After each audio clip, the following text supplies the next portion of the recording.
Aishwarya academy. நம்ம இன்னைக்கு SSC ரீசனிங்ல இருந்து என்ன டாபிக் பார்க்க போறோம்னா ஐடென்டிக்கல்ல இருந்து ஒரு क्वेश्चन பார்க்க போறோம். ஓகேவா? இப்போ கொடுத்திருக்க அட்ரஸ்ல வந்துட்டு எது ஐடென்டிக்கலா இருக்கு அப்படின்னு தான் செக் பண்ண போறோம். ஆப்ஷன்ஸ் எப்படி கொடுத்திருக்காங்கன்னா பேரா கொடுத்திருக்காங்க. எந்த பேர் வந்து என்னது ஒரே மாதிரியா இருக்கு அப்படின்னு தான் செக் பண்ண போறோம். இப்போ பாத்தீங்கன்னா ஃபர்ஸ்ட் ரெண்டு கொடுத்திருக்கிறதுல செக் பண்ணலாம்.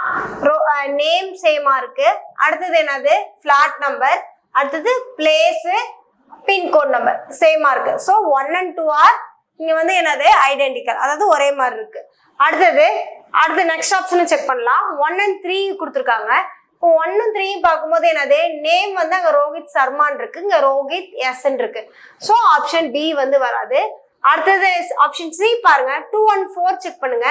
2 and 4 செக் பண்ணும்போது என்னது நேம் சேமா இருக்கு, ஃபிளாட் நம்பர் கரெக்டா இருக்கு, பிளேஸ் கரெக்டா இருக்கு.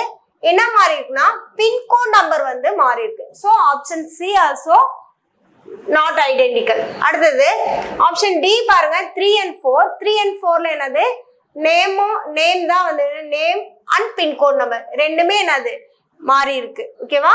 அப்ப ஆப்ஷன் ஏ 1 and 2 தான் சேமா இருக்கு. அப்போ ஆப்ஷன் ஏ தான் கரெக்டான ஆன்சர். தேங்க்யூ.